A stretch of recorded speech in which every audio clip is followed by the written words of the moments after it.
In this video, we are talking about the 10 predictions that the experts are making for why people are going to move in 2024. So you're going to want to stay tuned all the way to the end until we get to number 1.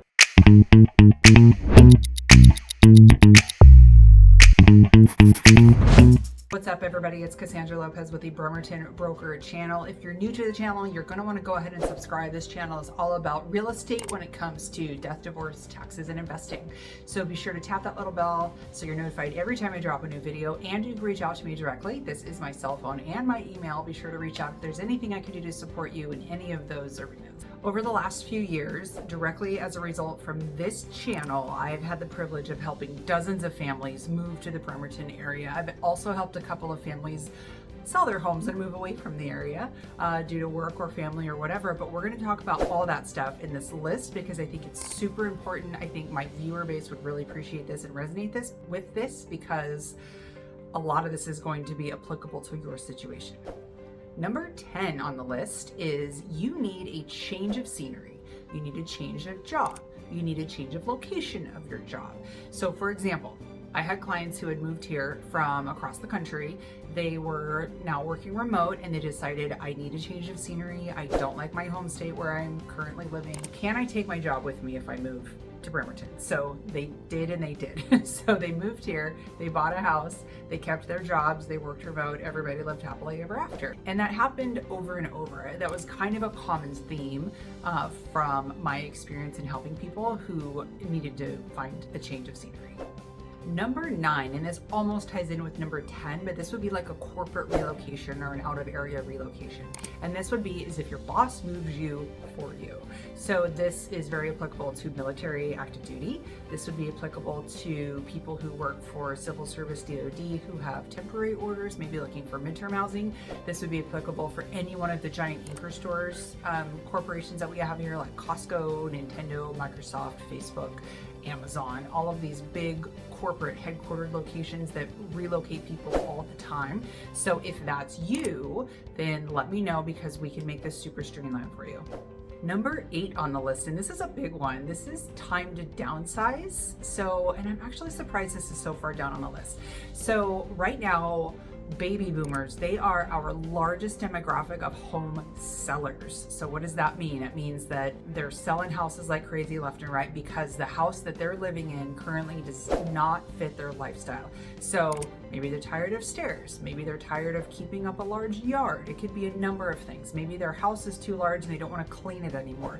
So people are looking to downsize. I currently have a client that we are looking for a single level 2 to 3 bath, 2 to 3 bedroom home, no larger than 1,300 square feet, because he owns this huge home in Bremerton that he is going to leave to his daughter, but he and his wife need something just a little more practical for their lifestyle. Coincidentally, even though boomers are the largest demographic of home sellers, they are towards the bottom of the list for size of home buyers, which means they're selling their homes and they're using that equity for something else. They're cashing out and maybe they're buying an RV and now they're going to live in RV and travel. Or they're buying a really cool boat and they're going to live on their boat. Or they're going to move in with family and they're creating some sort of multi-generational setup. We are actually starting to see more and more and more of that happening. It's becoming very common. Number 7 on the list, and this is the legacy of real estate. So basically in layman's terms, that means people are growing their real estate portfolio in order to leave a legacy for their heirs, for their kids or whomever they're going to leave it to. So I actually fall into that camp. My goal is to buy 1 to 2 properties a year. I purchased 3 over the last 18 months, so I think I'm right in line with that goal. And eventually when I retire, my goal is to have a great portfolio so that I can have, cash flow for my retirement, but also a nice portfolio with plenty of equity for my kids. Now, that doesn't necessarily mean that you're going to change your location. I don't plan on changing the market I'm purchasing in anytime soon. I'm gonna stick to Kitsap County for now because I like buying in my own backyard. But I know there are some opportunity zones around the country that kind of pique my interest. So if that applies to you, let me know how I can support you here locally or in whatever location you're looking, because I do have a network of partners who I work with all across the country. Number 6 on the list is you have lots of equity in your home, and so you have lots to choose from. So this might be if you purchased your home in 2017, 18, 19, and you went through that huge little boom that we had in 20, 21, 22, where the rates started increasing significantly. So you are sitting on a ton of equity. I know I bought my home in 2017 and I have more equity now than what I owe on it. So that's a pretty cool feeling, right? And I didn't do anything to it. All I did was pay the mortgage on time and the market did the rest for me. So that's kind of one of the amazing beauties of owning real estate. So if you have equity, you have choices, which means you can either pull a loan on your house, like refi or do a HELOC or something like that. Use that equity to buy an investment property. Use that equity to buy another primary residence and turn your current home into an investment property. You could sell it all together and buy an RV or a boat. So that you have lots of opportunity there. And because you have all that equity, if you do get back into the buyer market, you are an incredibly strong buyer to find a new place. Number 5 on the list why people are going to move in 2024 is they want a vacation home. So maybe that doesn't mean moving, it's just temporary moving. So there are a couple of vacation home markets in Kitsap County. One of them specifically is out in Seabeck. We have a lot of people who own property in Seabeck. It's this glorious western facing waterfront, some of the best real estate in Kitsap County. And they all live like in Seattle or Bellevue or Mercer Island or some of these more affluent communities over on the east side. And they will buy in Seabeck to have these, you know, wonderful properties and only occupy the homes, you know, a few months out of the year. It's close enough to be close, it's far enough to be far. It feels like a different world entirely. If you've ever spent time in Seattle and then got to Seabeck, it's completely different. It's only 2 hours away. So if you are in the market to buy a vacation home or a second home, let me know how I can help you facilitate that. Number 4 on the list is homeowners want to upgrade the neighborhood. So what that means to them is they like their neighborhood, they're fine with it, they just want to go find a better one. So, and that happens a lot, especially with our first-time home buyers. So sometimes you can't get into the neighborhood that you want because you're priced out of that. Well, when you go to buy your second home, you may not be priced out of that neighborhood that you want to get into. And that could be you're looking to move into a specific school district. That could be you're looking to move within a 2-mile radius of, you know, your parents or whatever. So you have childcare on the fly. That could mean whatever it means to you. This doesn't necessarily mean that you're moving from a less than desirable neighborhood to a fantastic one, because although that might be the case, I actually can't express it that way in my capacity as a realtor. This is a big one too, you guys. Okay, so number 3, you love the rate that you got. You do not love the house that you got. So this was super common in 2021 when it was a feeding frenzy market, right? Like the rates were like 2, 2.5, 2 3/4, the closest you're ever gonna see to free money to buy a house. Home prices were through the roof and you were up against, you know, 10 other buyers for that same house. And so you had to get super competitive. And so what ended up happening is you got a house that you kind of like, that's like a cool for now house, just to get a house. And now that you've lived in it for a year or 2, you're kind of like, you know, it doesn't check a lot of the boxes. I kind of don't like the this and the that and the whatever. And, you know, I'd prefer a laundry on the 2nd floor, or I'd prefer a larger yard, or I'd prefer an island in my kitchen. My kitchen doesn't have one.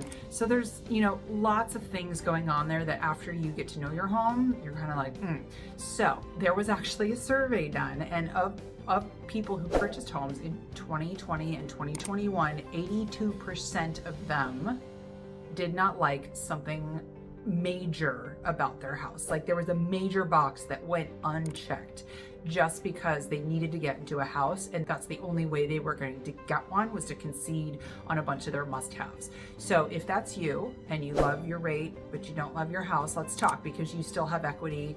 Even now you have equity with rates the way they are, because it's really important to like love the thing that's permanent, i.e. your house, and not the thing that's temporary, which is your rate. Number 2 on the list is you need a bigger house. So back, I think it was like number 7, was downsizing. Well, this is upsizing. We need a bigger house. So this could be for a number of reasons. Maybe you got married, maybe you had kids, maybe mom and dad are moving in with you, like whatever it is, you need a bigger space. So there are tons of large home options going up around the county. I know that's one of the biggest things on new home builders agenda, is making these really ultra large homes. So like minimum 2,500 square feet, like these are enormous houses, right? Unless you're from Texas, and then it's like half the size of what you're used to. Sorry, I know that everything's big in Texas. So anyway, if you are looking to upsize and you purchase, more than a year ago, then you probably have some equity you can play with there, and we can make something work for you. So if you're looking to upsize, I can help you with that too. So be sure to reach out. Let me know how I can support you there. And the number one predicted reason why people are moving in 2024 is family ties, to be closer to family.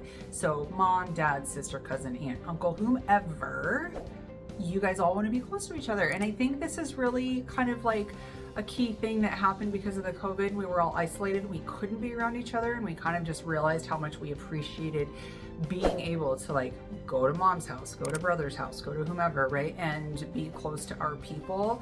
And now we are like not going to take that for granted anymore, right? So we're going to be closer to our people. So that is the number one predicted reason. And that ties right in with boomers being the number one demographic of home sellers. It ties right in with multi-generational family households being one of the fastest growing groups of home purchasers, and all of those things. So if there's anything that I can do to support that, if you need a listing broker where you are to sell your house there, if you need to find a specific type of floor plan in a location, in a school district, whatever you need.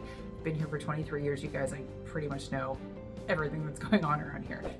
So if you found that video super informative like I did when I first watched it, give me a thumbs up, tap that little bell so you're notified every time I drop a new video. This is my phone number and my email. Be sure to reach out. Let me know how I can support your relocation in Bremerton, Washington.